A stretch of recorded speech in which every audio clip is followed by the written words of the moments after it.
All righty. We got Rob Ervin here today. He's going to talk about Shermans. Rob. Good morning. Good morning. Good to see y'all. I know an awful lot of faces out there. Appreciate you coming. First, I want to say, if you're here expecting a presentation on pattern making and scratch building, that's not what's happening. I'm going to talk about my journey through building Sherman models over the years. What inspired me. I have a lot of images here of models that I've built over the years. Not a single one of them are still in my possession. So pretty much my collection is unpainted and things that I'm working on. So I brought some stuff.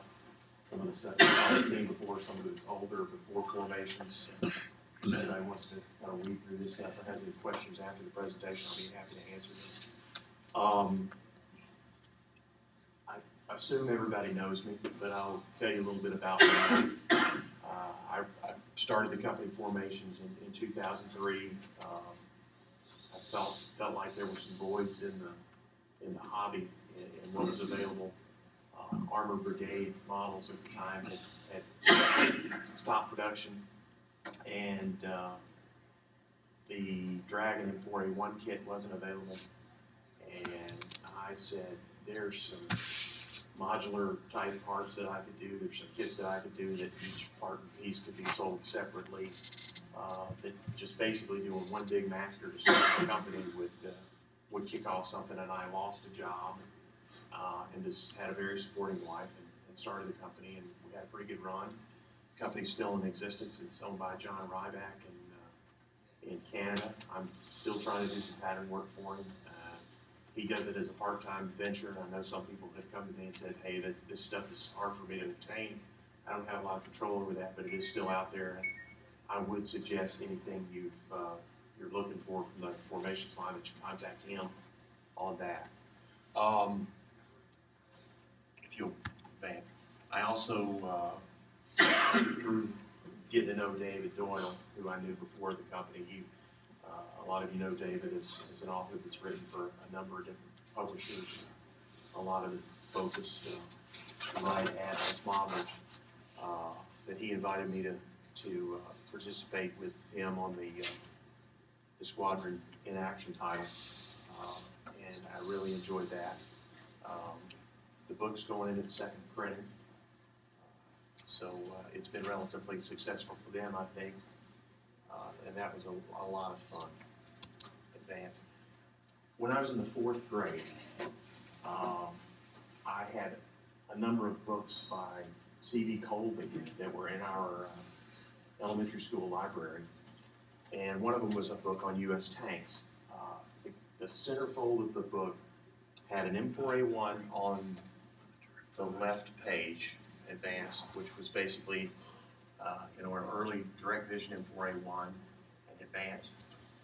And on the right-hand page, it had a Korean War era EZ-8.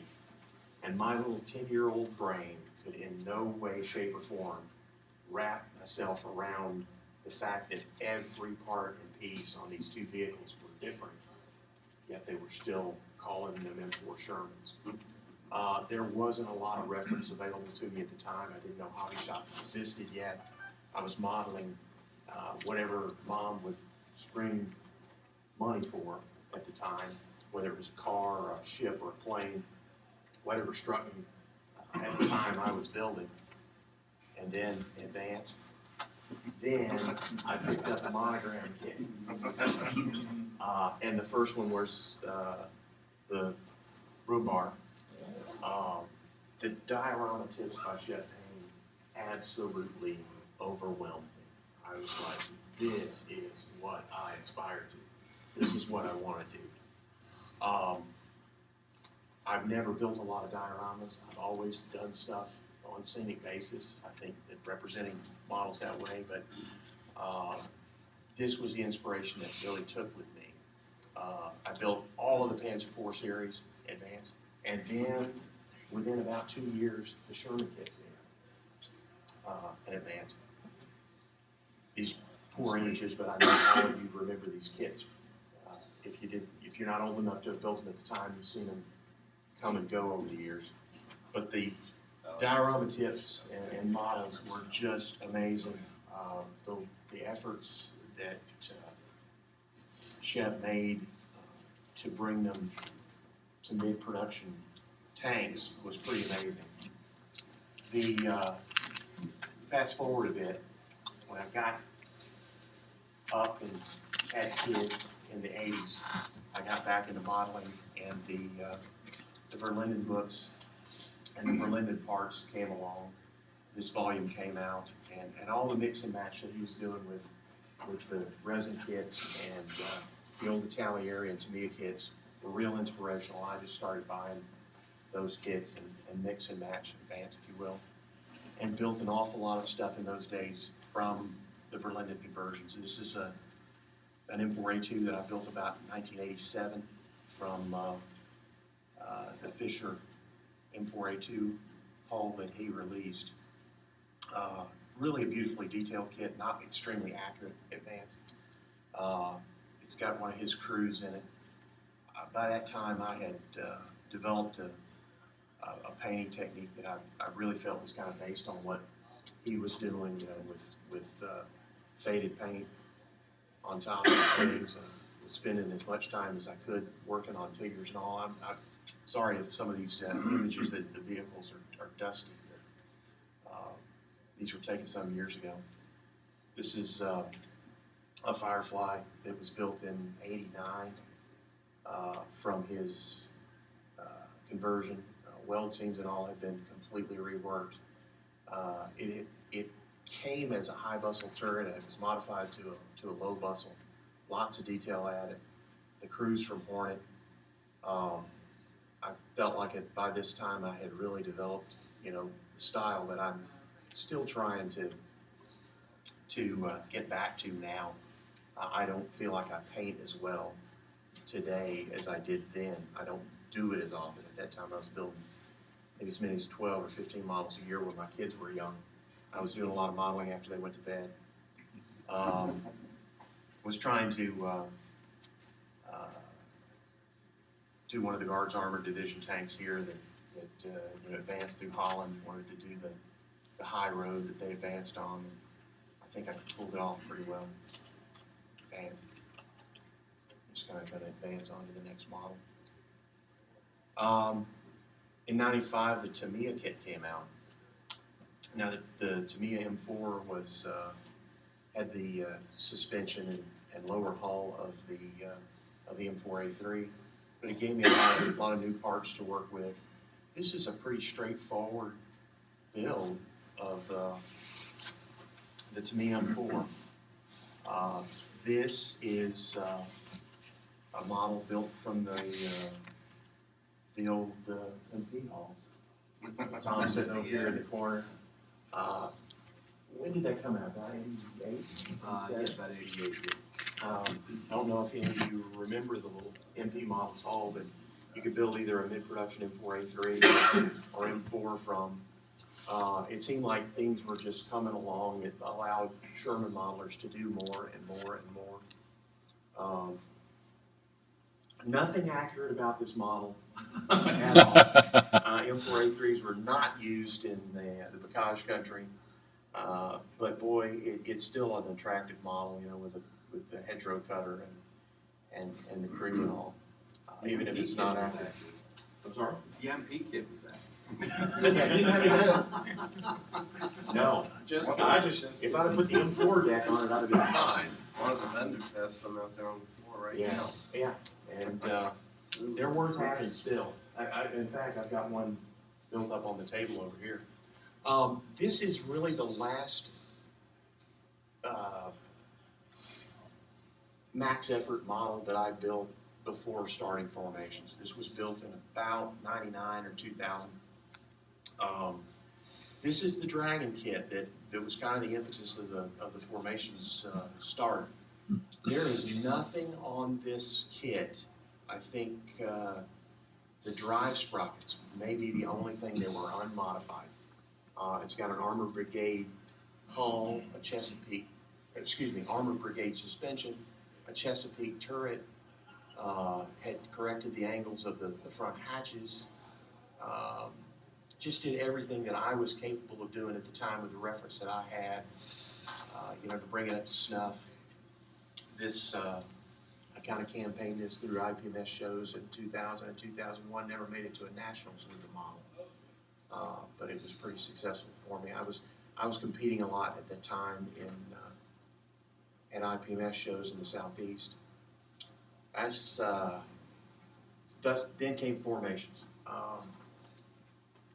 That's a picture that I think Tom Gannon took. Tom and I had an opportunity one day to meet. He had some seminars in Nashville, Tennessee, and I met him about midway, and we drove over to Trenton this is a small hatch composite that's a pretty rare vehicle, probably like 75 to 100 of them built, and there's one surviving about an hour from my home in Tennessee, and starting the company, I just had such a wonderful outpouring from people in the hobby that helped me advance, if you would, with images of vehicles, with access to vehicles, with access to museums, to study these things, to try and make my kits as accurate as possible.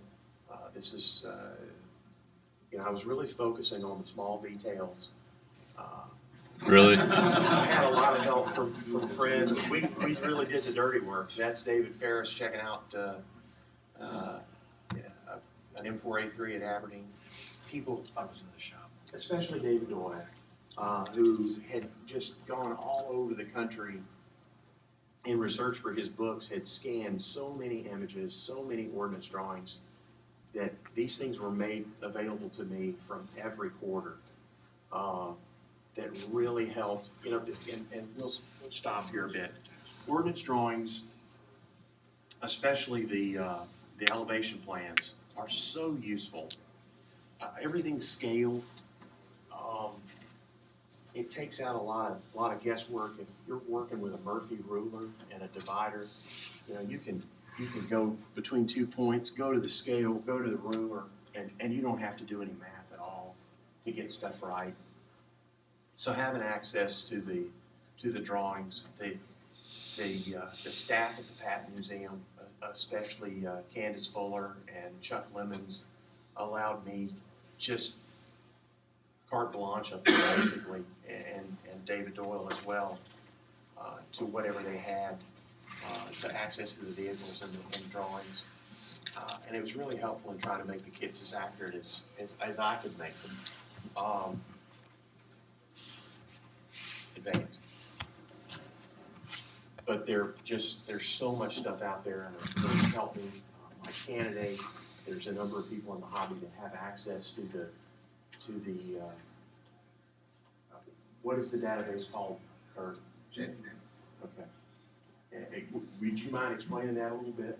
It's the Department of Defense has a digitized database of their drawings for all sorts of equipment, and there's surprisingly stuff back to the 30s that for whatever reason they've digitized. Well, I had kind of gotten to know, just as a modeler, I had gotten to know the reputation of several people, Kurt and my candidate specifically. And I had sent early examples, review samples of the formations kits to Mike, and he offered up, it's like, hey, if you're looking for anything specific, let me know. There were so many things like hull bottom drawings and hull plate elevations and what have you that he was able to supply me that helped me so much. And then Kurt got involved, and it was just like, if it was out there, they found it was available within Advance. And I know that they've done that, made that available to other companies as well, Advance. So this is the first formations kit. And basically what I had done is taken the Dragon parts from the M4A1 and bring them up to snuff and accuracy, because the kit was bringing really, really high dollar prices for a model that wasn't very good. I mean, it had almost this mythic, oh, that's the only Sherman kit you need, and it was terrible. I mean, it didn't have any toe lugs on the final drive cover. The angles of the front hatches were in the casting were wrong. The mount of the gun mantlet was too close to the turret roof. There were funky shapes in the turret bustle. So I kind of took the best available parts, tweaked them, detailed them, added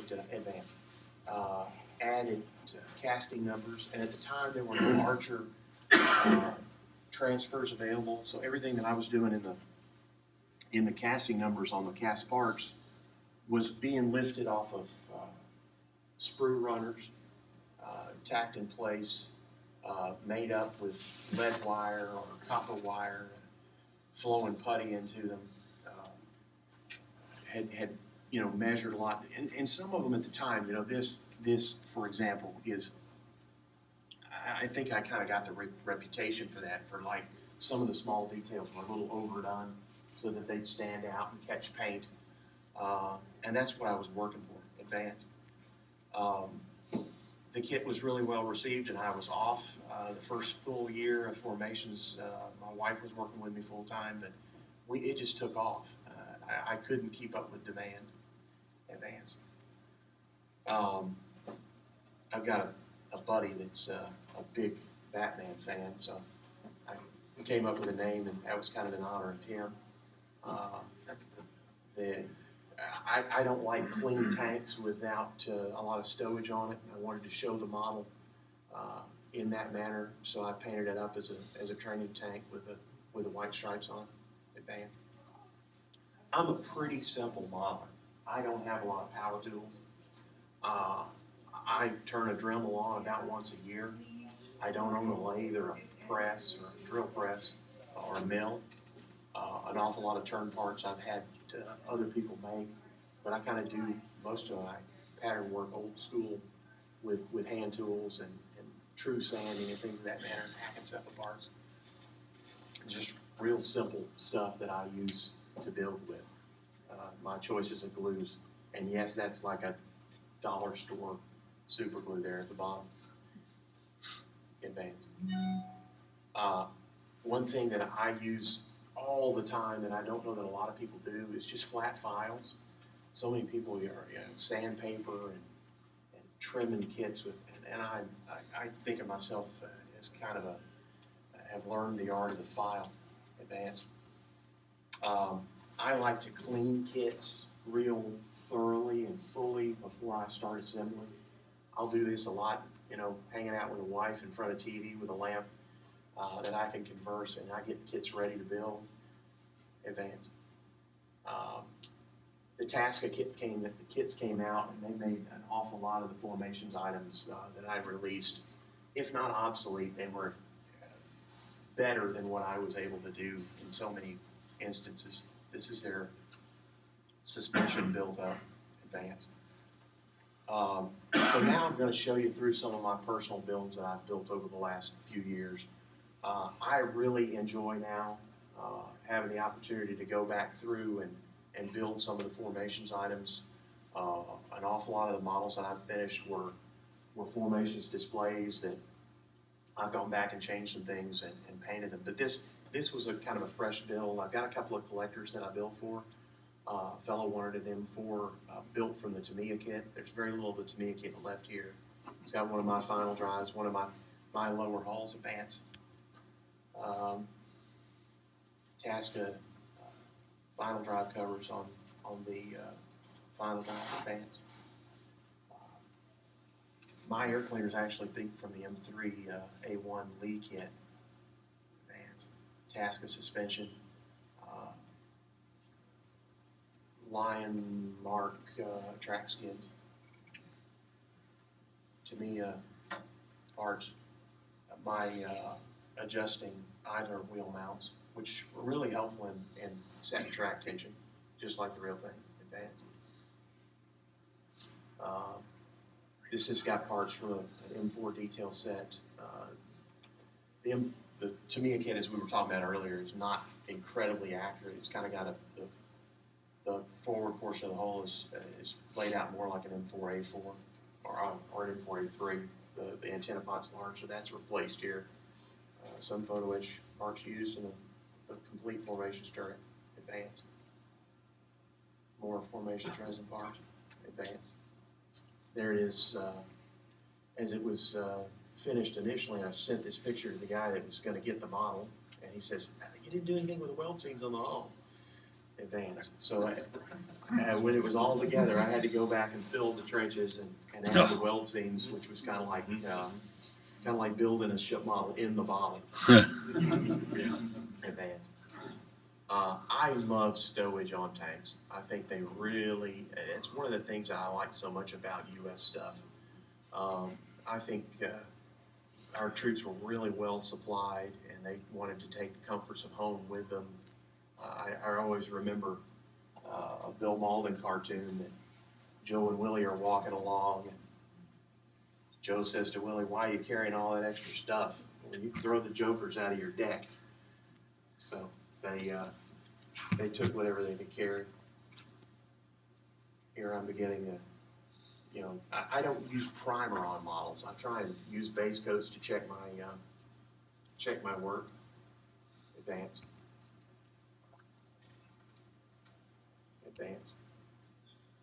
The formations tools that many of you have asked me about over the last couple of days, like, where can I get them?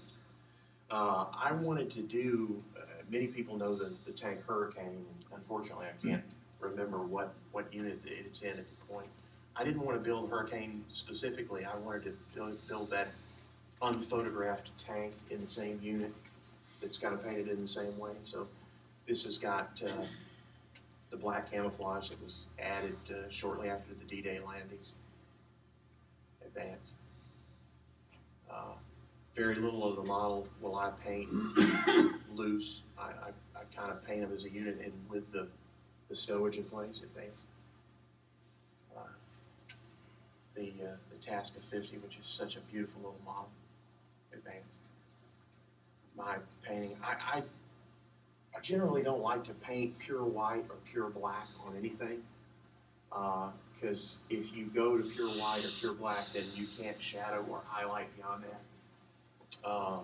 So I generally paint metal objects a charcoal gray or a panzer gray, so that it will allow a dark, even the wash isn't completely black. I usually mix a little blue with it that'll make it more intense.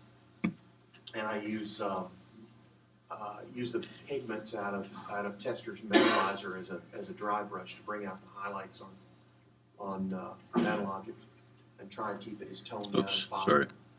Sorry. Advanced. I block in colors with acrylics on stowage items, kind of underpainting them as I go. Advanced. And then I'll add washes and try and tie those things together with highlight colors that make it look like a cohesive unit. Advanced. Figures a mix of Royal model parts.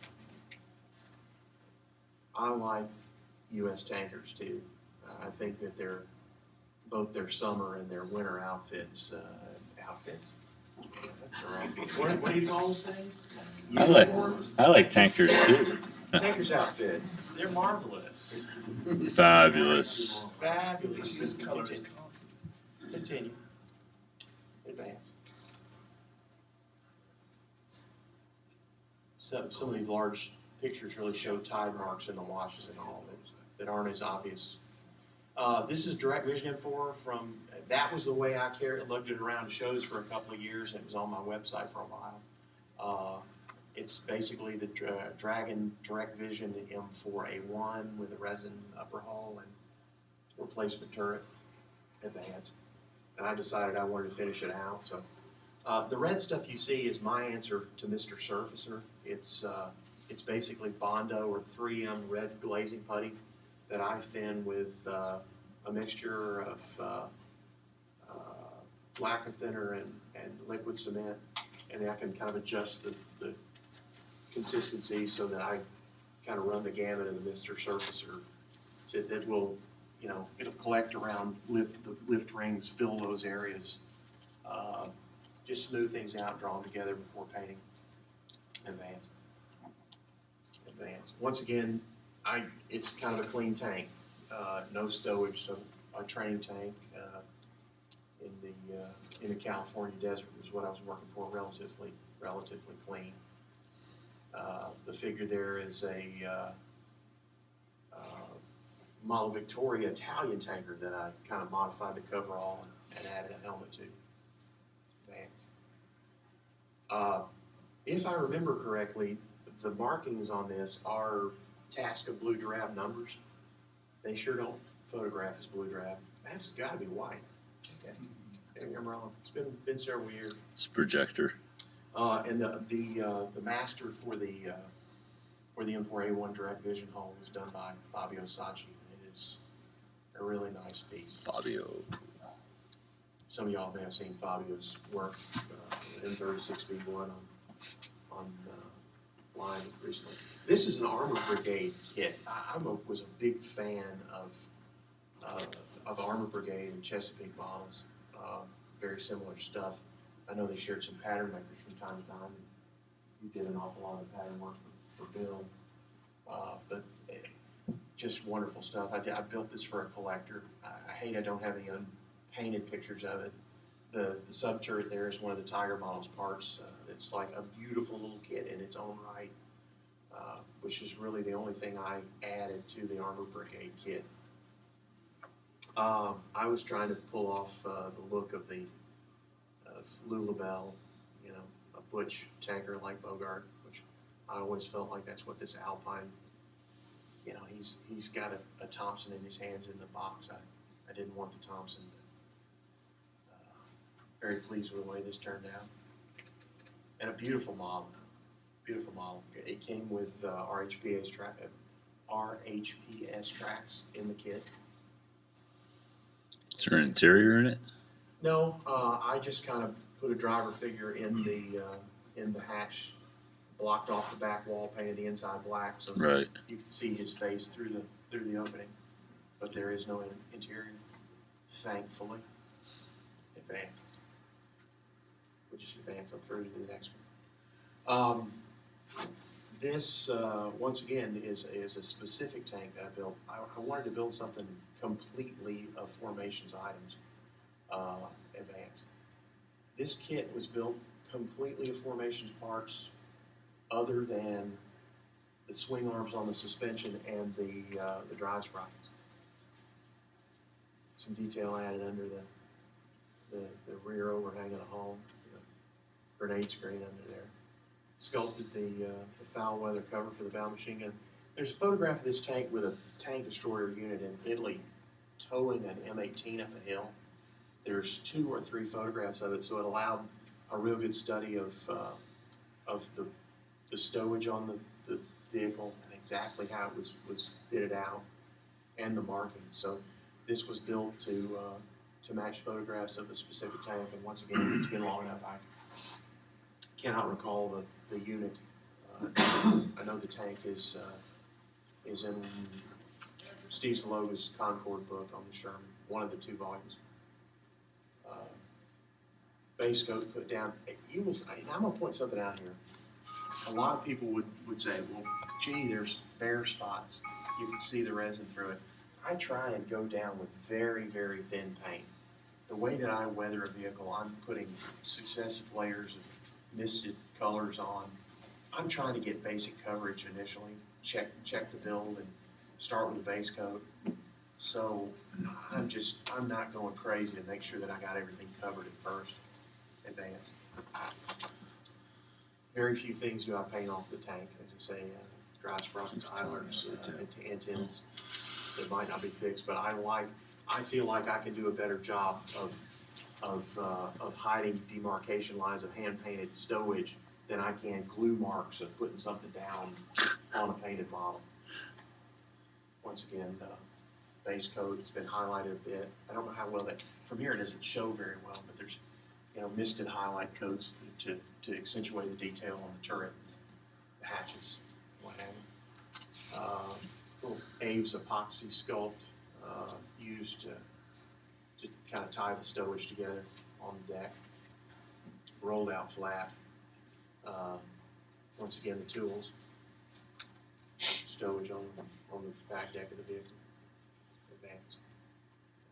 We'll just advance on through tools. We get decals added. I am really a water slide decal guy.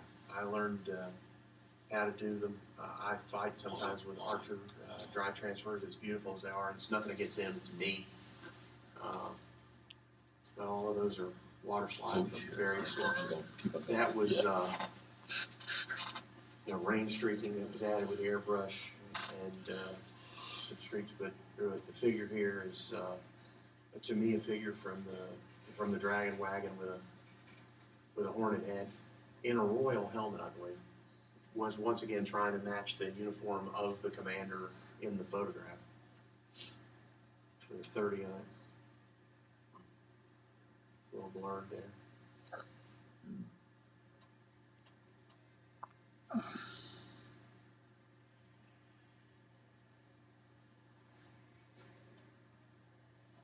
Very pleased with the way this turned out. M4A1s are a real passion of mine. I think that they're just one of the best looking vehicles ever built, with the slope of the turret, the slope of the hull, and the rounded nature of the transmission. It's just it's almost like something living rather than man-made. Boy, that sounded really dumb, didn't it? I love them. And one of my problems as a modeler has been over the years is I keep trying to build a better one and a better one and a better one. It seems like I never get to late war 76 tanks because I keep trying to build a better 75mm tank. This is another M4A1 that I built. Once again, this was a formations display model that was finished out. You will notice that the figure looks an awful lot like the one on the OD and black M4. One of the guys I built for saw the other tank and said, "Man, I love that figure." I said, "Okay, I'll do another one."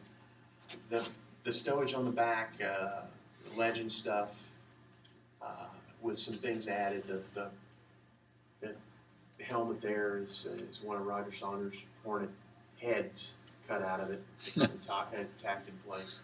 Just beautiful stuff. Cobbles are from a Monroe, Purdue, North African scene. I really enjoy trying to put the vehicle in its environment and match the weathering to its surroundings. I think that gives, and figures lend a sense of scale of the vehicle. So I very, very seldom through the years have built a vehicle that didn't include figures. I'm not the best figure painter in the world, but I think I'm fair enough that they don't overwhelm the vehicle. I'm not trying to get just real showy with them. This was a lot of fun for me. I was asked to build this for a buddy of mine. This is a Resicast M4A4. It was really neat to build a complete Sherman kit in resin done from somebody else's design to see how they tackle things. There are a few things that I replaced in the kit, not out of there being anything wrong with the Resicast kit, but more to save time. A lot of it was based on Dragon parts. This is another vehicle that's based on a photograph of a Canadian tank in Italy. And once again, I tried to match the image as much as possible. That the spare track had obviously been tack welded across the final drive. Tried to match the stowage from the photograph and had the markings were available through Quartermaster Depot.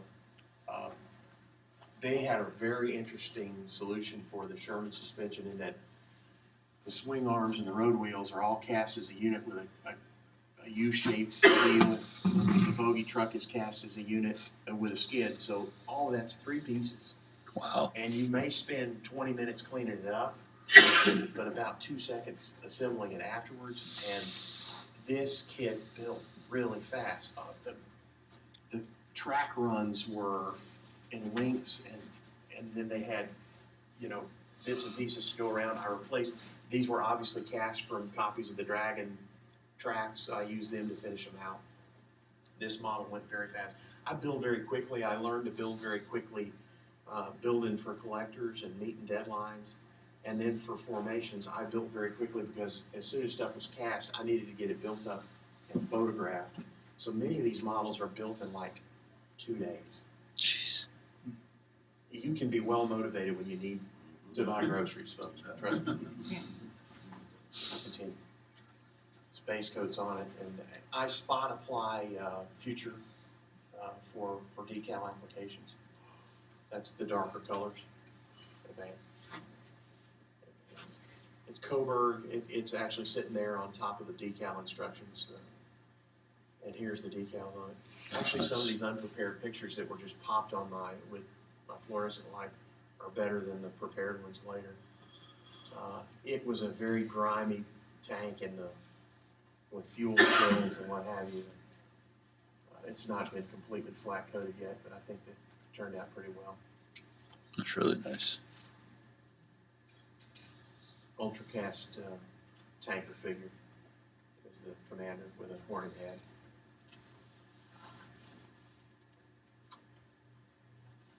And they're a bit blurred, I apologize. But the resin casket, I wouldn't mind building more of them.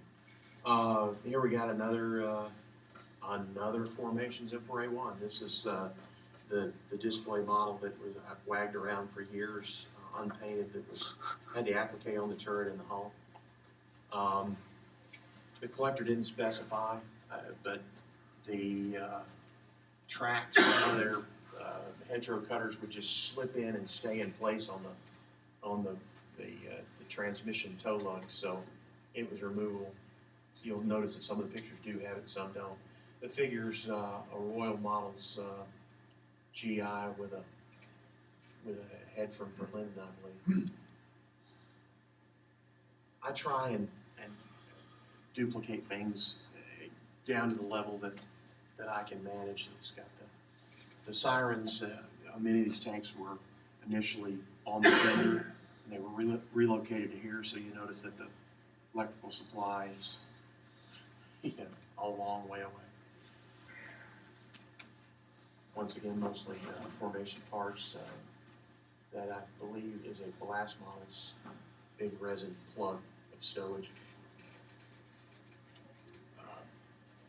Once again, I try and vary the colors of the base coats of stowage items, and then the highlight and wash colors are similar so that they look like they belong together rather than painting them separately. I believe it's just Tamiya tracks floating off the skids a bit. There you see it without the hedgerow cutter. Advance. We'll just advance on through to the next model. This was another special that was released by Formations. Mike Canada was kind of a wizard with the art and his Alps printer, so he did a run of decals with the known names of the tanks that fought on Tarawa in November of '43. I had the parts out to do the tanks, and we released it with the decals, and it sold very well. I think I sold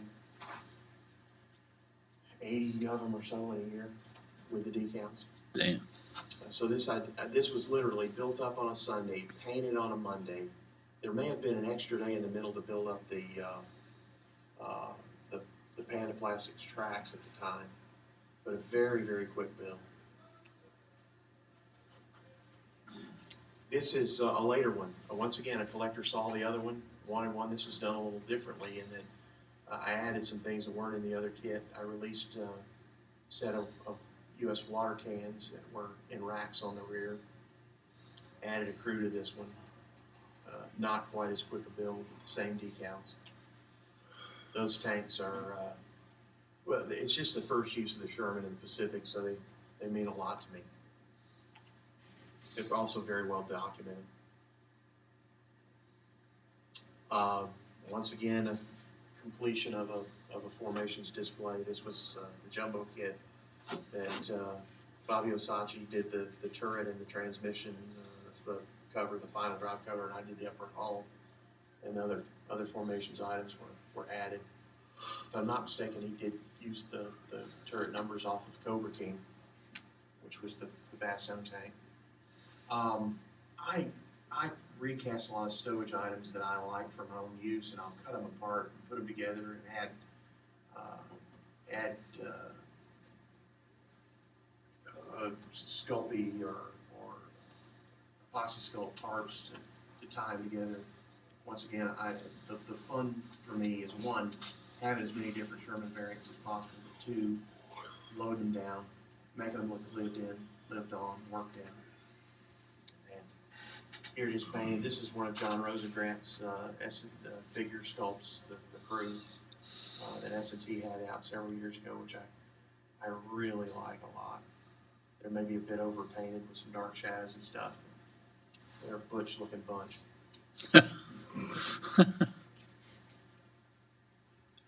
Wish they were still available. It's a tank crew from Fury. Yeah. Have been trying over the years to kind of vary my tool painting. You know, I started looking at shovels and stuff in the garage, and I'm like, man, these don't look like what I paint. So I'm trying to go with a little lighter colors on wood and adding some wood grain textures to later stuff. That is the tracks from DS tracks from Dragon. Advance on through to the next. This was my answer to the MP Hall. Pat Stansel did a beautiful, beautiful master of an in-production M4A3 Advance that I released both the hull and then as a complete conversion to use a Dragon M4A3 76 for the lower hull and some of the suspension parts to be able to build a mini production tank. A lot of these were used in training Advance. I wanted to build the tank that's on the cover art of the squadron title that I did. It's not the exact tank, but I wanted to do one like the next one in line. So once again, a display tank that I went ahead and finished out, added the handles and some photo etch parts to complete it. Once again, no stowage on a training tank. These tanks, a lot of them in remanufactured form, did make it to Europe in the tank shortages after the Battle of the Bulge. They really trained a lot of crews in the U.S. and in various marks. It's a Royal Crew modified. Oops. Here's a number of color photographs of these tanks at Knox. I tried to match those pictures as much as possible. Chose a name. The name can't be read of the tank in the front of the photograph, so I kind of, it was something that I felt would be applicable. Once again, the training stuff on the turret. There it is, finished out. Once again, the unprepared pictures here. I'm trying to get down scuffs back down into the raw paint through the dust. These may look a little stark in these pictures, but in person it looked like, or in the flesh, it looks like where people have been climbing on the vehicle through the dust. Once again, a task of 50, which I think is just a beautiful kit.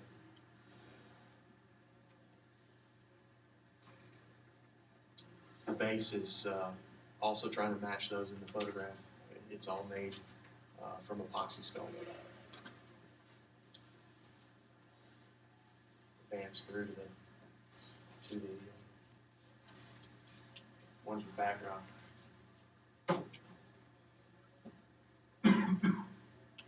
Textures of the base added with sand and kitty litter. And these are the pictures I was trying to match up to and Advance. I think I did a pretty fair job of doing so. Catching the feel of some of my favorite photographs I've taken. Paul Eastwood, a Canadian, did the M50 turret for me. Tom had taken a bunch of photographs of the M50 tank bunkers. So we released this as a formations kit. I sold 6 of them. And that may even count the one that I built myself. I didn't cast many of it. Terribly painted model, but once again done very quickly. And this was done in about a day's time. I've since kind of covered some of this. I didn't have time for layering and hairspray effects to get it online, but maybe my bad painting job is why it didn't sell. But I think it's such a cool idea of the final use of the tank. This was my M4 105, once again some master parts by Fabio Sacchi.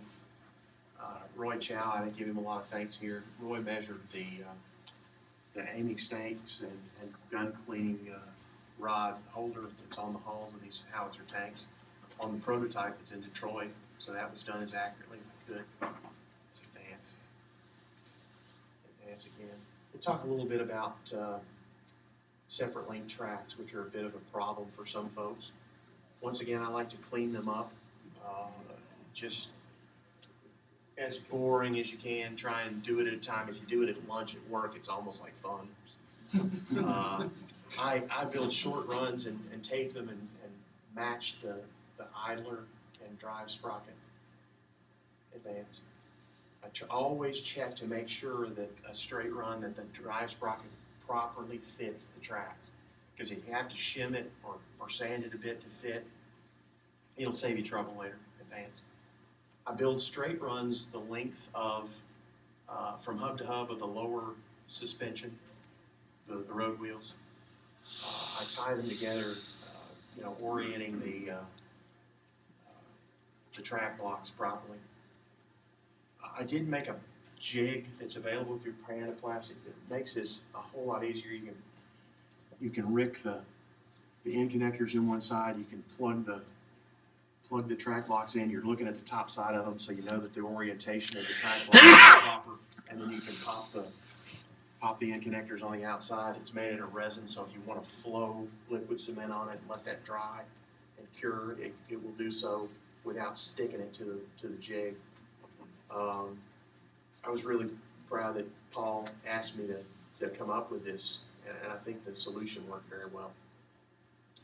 But that's what I do. I build a straight run that's the length from hub to hub of the lower suspension, and then one that's going to run from the back side of the drive sprocket to the top of the idler. And I let those cure. So I come up with this modular unit that I can install on the tank. Are those Panda tracks? They are. Can you back up one? Yeah. They are Panda.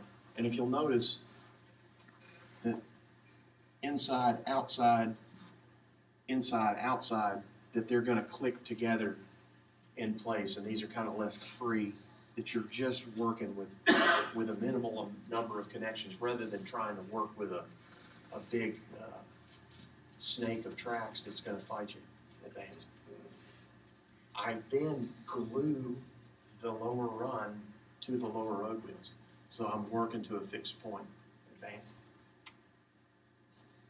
And you can come around with the front, tack all that together. Leaving the idler off. You saw earlier that the idlers were set up to be adjustable. But basically you're setting the tension of this in the rear with the idler in advance. And advance. Here's what I do. I mean, there are adjustable idlers in the Tasca kits. Some of the Dragon kits have them. Tiger Model sells them. Formation sells them. But this is basically how I make them up. Some brass pins to go into the mount. A plate that they're going to actually swing an eccentric to be able to take up the tension of the track. And you just adjust it and then lock it down when you get it the way you want it. That avoids the old half a block too long, half a block too short problem that you have in advance. So there they are. And I've had a number of people look at my models and go, wow, I didn't even realize those were separate link tracks. Because I try and be just as clean with they're live tracks. Unless you're working them over terrain, there's not going to be sag. The orientation of the end connectors is going to be real straight up and down. It's a great way to have a real clean build. Advance. We'll go on to the painting of it.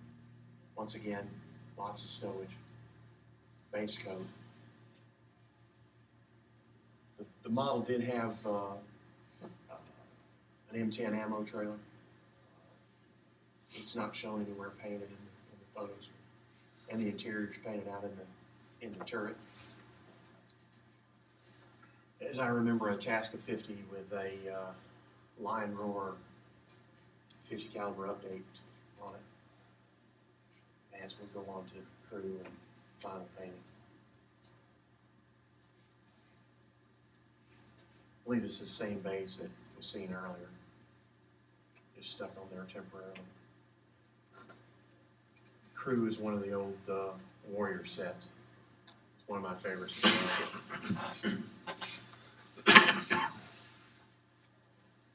Once again, stowage tied together with bedrolls and blankets. Kurt did a set of Amy stakes for Archer, but beforehand, I was trying to come up with a good way to cleanly do Amy stakes, and my solution is gluing the bundle together, painting them white, and cutting strips of red decal, and wrapping them, and then putting a wash back on. I think in vehicles that carry them, they really add a little splash of color for some interest. We'll just cruise on to the next model slowly.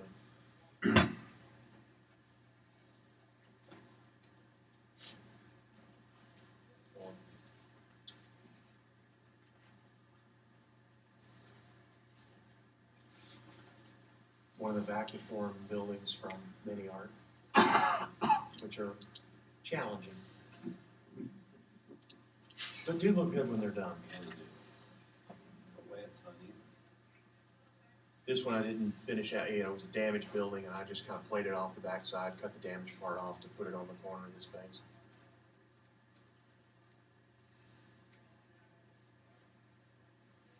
So, fun project.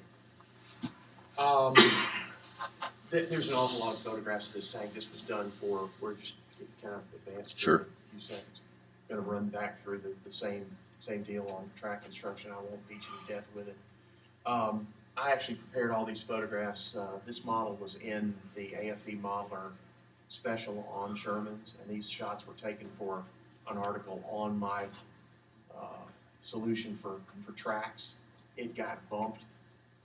These may go on Panda Plastics website soon, but this is an M4A2 Direct Vision. There's a photograph of a number of these vehicles in the Salerno area. Salerno, or, yeah, I think so. Stopped on a road. They got various final drive covers, various details. A base of mud and blue-black mask.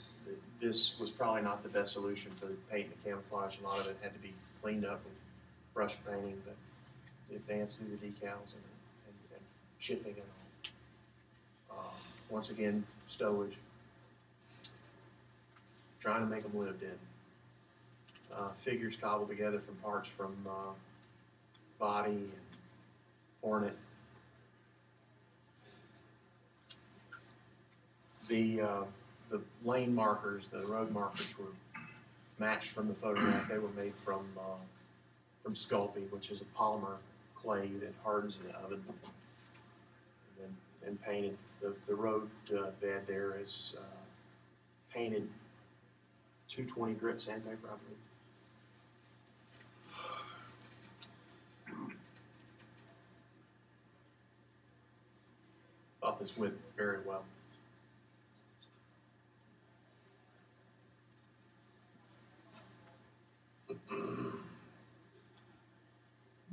Certainly one of my favorite models.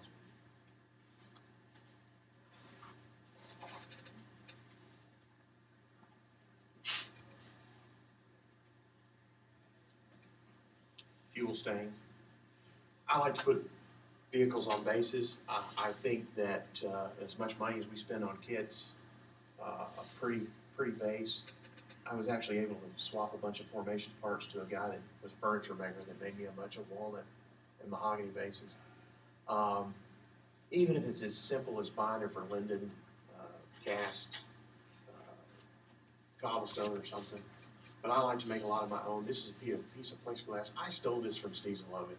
He was putting plexiglass pieces together and covering them with epoxy putty. I was always dealing with trying to keep celluclay from shrinking or plaster from chipping.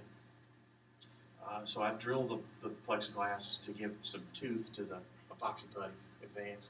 Aves epoxy sculpt is magic stuff. If you haven't used it, go buy some in the room today. And I recommend their solvent, which is designed for cleaning tools. But I dust some baby powder on a piece of PVC pipe to roll stuff out. Adding track marks and rocks. This took me a long time to remember why I laid the tape down. I had actually depressed the vehicle into the clay so that it would cue with it and protected it when I was putting grit down. That's once again just a corner of detail and painted sandpaper stuck down with two-sided tape. That's a painted for Linden piece. I like to cut them in a bias so they're not square with the edge of the vase. That was one of the rules in Shep's book so long ago. That's the finished one that I started earlier, and I think the next slide's got the Stewart sitting on it. Just something simple, a couple of hours of work, really puts the vehicle in its element. There's the one for the M4A2 earlier. Once again, as simple as two-sided tape, sandpaper on a plexiglass sheet, static grass and the little tufts that are sold by various companies, some cat litter pressed into the epoxy, grit swept up out of the curb. Once again, going all the way back to Shep's diorama tips. Keeping good brushes is a plus. I live out in the sticks. I can't run to the hobby shop and buy brushes. So I try and keep spares around. Fans. I've used various Badger airbrushes for years. I don't have anything very special, and I think that my models show that.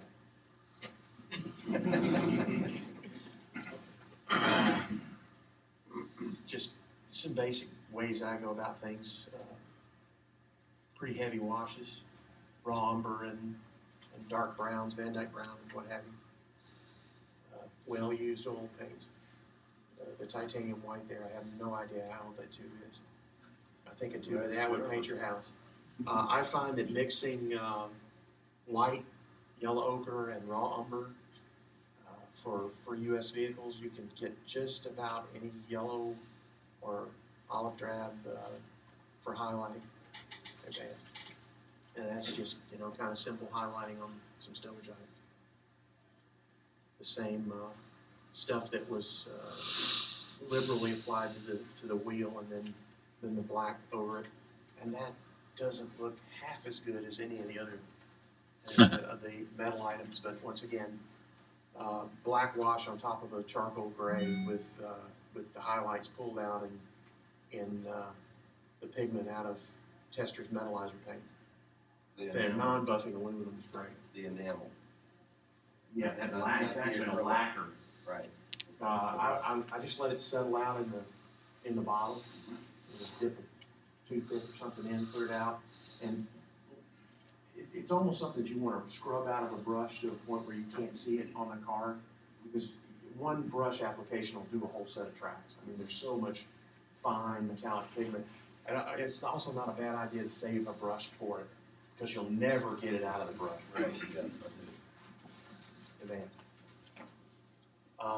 This is kind of the way I get my weather, dust, rain streaks, and just applications of various colors, and then drag through the thinner. Really great photograph. Glad I could share that with you. Advanced. Highlighting. A lot of people have asked about maskers. This is one that my candidate did for me with the small hatch composite that Tom and I photographed there in Trenton, Tennessee. He actually had the cast portions 3D printed and built the rest stuff out of sheet plastic, and it is a lovely, lovely piece. This was a project I did for Panda Plastics. I wanted to talk a little bit about sheet plastic and an awful lot of things. If you don't have to sit inside of it, backing up sheet plastic construction with epoxy putty in the corners to give it some rigidity is great. You can let it cure out, flow super glue along lines and sand it out, you know, using an engineer square or something to keep it. This is an IR stowage box for the rear of a Panther that I did for a company. It's 1/6 scale. The weld seams are the biggest ones that Archer makes. Simple construction of some punch discs and sheet plastic rolled back on itself for the hinges. And there it is with the final fittings, the resin casting built up. These are some of the projects that I'm planning on finishing. Some of these are formation. That's the oddball tank advance. Some of these are on the table over here. I am trying to work through and build a collection, but you know, when you got 20 started models or better, it's sometimes hard to focus on one at a time.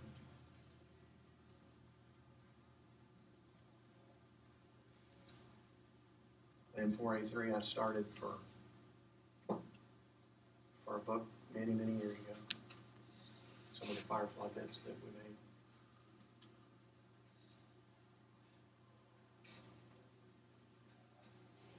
This is my current project. Several pictures of it is over here on the table. Once again, made up mostly from formations bits. The lower hull is from a Dragon kit, but I think everything else is resin. I know that it may look like Dragon parts up front, but they're gray cast formations M3 suspension. Formations turret. Once again, another M4A2. The M3A1 cast hull lead that we did. I do a little artwork as well. It's M18 painting. It's not quite finished. That's good, man. Thank you. Thank you. That was what I wanted to do as a kid, was an illustrator, and went to school for it. That all went amiss. A couple of tips. If you leave with nothing, these are some things that I came upon. People talk about drilling road wheels without a drill press or something. I leave them on the sprue, and I drill a very small hole in the center of a resin road wheel, and I go from both sides and meet in the middle. I don't ever use nippers, side cutting pliers, dikes, whatever you want to call them, with resin bars. Hang on one second. Oh, sorry. Back up. Cleaning up is quick if you don't. I think resin stuff goes very quickly if you just get near the part. But if you'll notice, that's smaller than most kit axles are going to be. So advanced. This is Tamiya bogie assembly that you can see I've assembled it all wrong because it's designed to trap the road wheels when you assemble it. So I've glued it together, cut the track skid off of it, trapped the return roller, advanced. And then once it's dry, I cut the axles out of it. Fill the top of it so that you can work the seam, which is virtually impossible under the track skid. Advanced. And then drill through from the back side, the corresponding size for the brass rod I'm going to use and the size that was drilled in the resin road wheel. Advanced. As you see there, that can be cut flush, filled on the back side with super glue. And you can even do that after painting. Advanced. Which a lot of people's, it's a problem. I can't paint the road wheels off the vehicle on a Sherman. You can if you set yourself up. I do a lot of texturing with the thin glazing putty. There, the axles trapping the road wheels from the back and a resin track skid added. And there it is, relatively complete. Pretty easy to assemble. And don't discount the old Tamiya suspensions. They're great for finishing out conversions and stuff. They're still very accurate for a raised return roller suspension. Another thing people talk about is how do I bond resin parts to plastic? That's a shim of 5/1000 evergreen added to the backside of a bogie so that you can actually use liquid cement to glue it to the hull and position it properly. Some people ask me, how can I make sure that the ride height's proper and that I get everything straight? I use big chunks of evergreen to build up the lower hull. This is put down with two-sided tape, and it establishes the ride height of the vehicle. And then you can go on with the suspension units to the outside of it. Another thing that I think is just imperative in building Shermans is one of the main focal points is the way that the front fenders and the final drive goes on the hull. I never glue along this in either resin or plastic kits. I pack that area, or a lot of the plastic ones, I'll build a shelf that I can pack it with epoxy putty advanced. And I squeegee it in when I glue it to the lower hull, test my fit and everything. And when I'm gluing back here, and this is just squeezes out that putty. And then you could go back with a toothpick or some, and this is a little exaggerated. I wanted the gap to show here, but there's a gap there. There's a gap that will take a wash. And if you butt them together, you kind of lose the look of that. So I kind of comb that back out to get that to look good. Another thing that people ask me sometimes is, how can I easily position plastic parts or resin parts that I'm having to glue together with super glue? This is a simple tape hinge. The thing's put in place, and it can be turned back with a knife, a couple of drops of super glue on it toward the center, and put it down. This is a locating marks done with Dymo label tape. The old guns that punch. This stuff is probably about 30,006 thick, and it's gummed on the backside. It's dead straight, the Dymo stuff. And it can be positioned where you can hit an exact spot. Grab handles. I form it out of brass wire, and I cut a long side and a short side. But this will determine the height of the handle, and a hole will be drilled. If it's blind hole that you're not seeing the backside, you can go straight through. But that goes down and will establish the height when the other side sits flush. I'll just run through, this is a simple conversion. Go into a later low muscle turret, establishing the thickness of the, establishing the thickness of the added armor in the casting with a piece of 30,000 sheet plastic. The edges are beveled, advanced. Once again, the casting seams in the rear, the depth of that is established with some 15 thousandths rod. Once again, a little larger here so it would show up in the photograph. And then, once again, epoxy sculpt used to, and you're working to this thickness. So you've got an established thickness down here to work to. Oh, cool.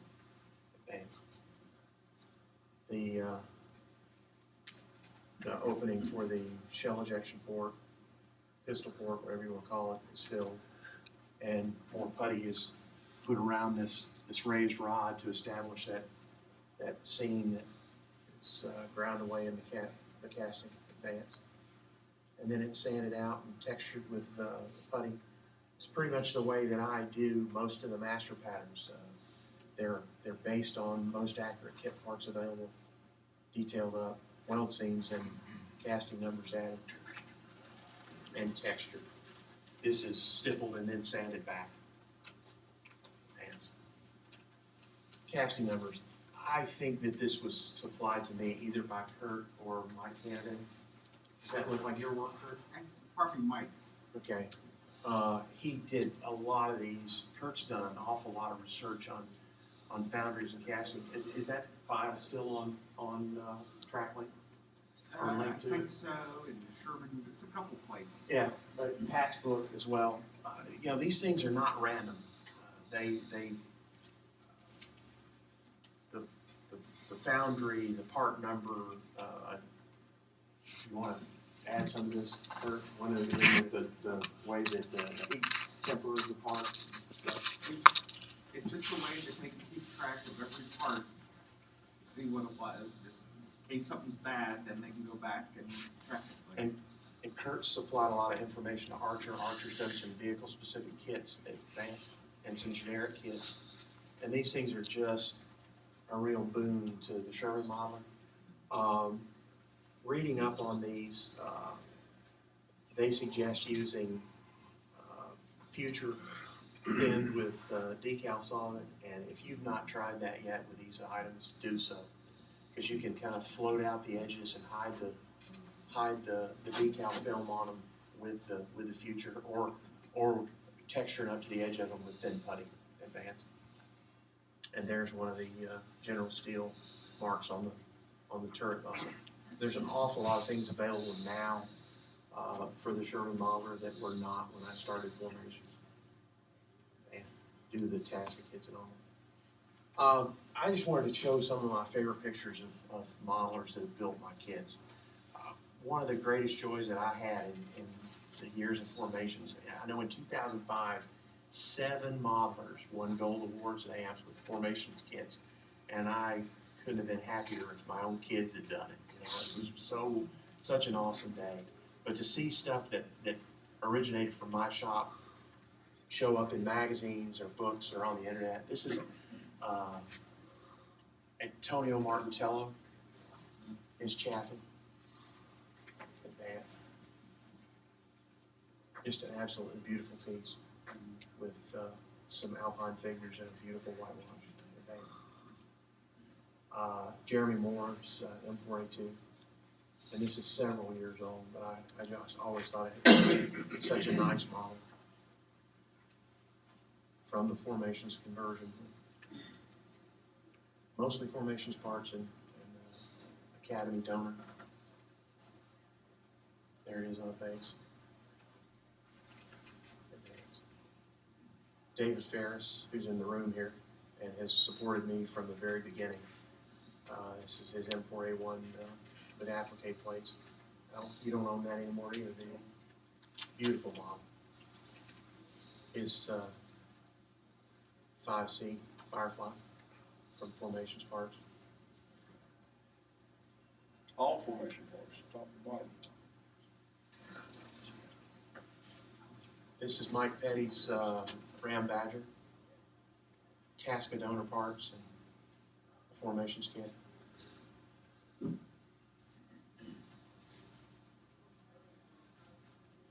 Jim Weschler. Jim used an awful lot of my stuff in his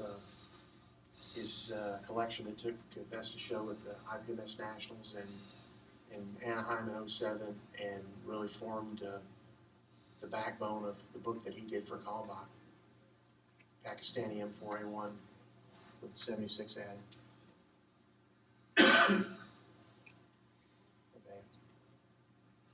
M4A2s, beach landing. And if I remember properly, both tanks are formations parts by a Fisher M4A2 hull and turrets. Yeah, that's mine. And Steve Zaloga's Osprey book on building the 75 Shermans, the first model in the book is my M4A1 direct vision. Steve was nice enough to share this image with me. That is about it. That was 386 slides. You get an award, sir.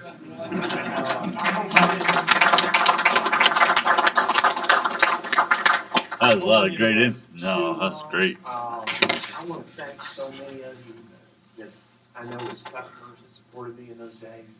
If you got any questions at all of me, I want to look at this stuff up here, feel free. Thanks for your patience. Thanks, Rob.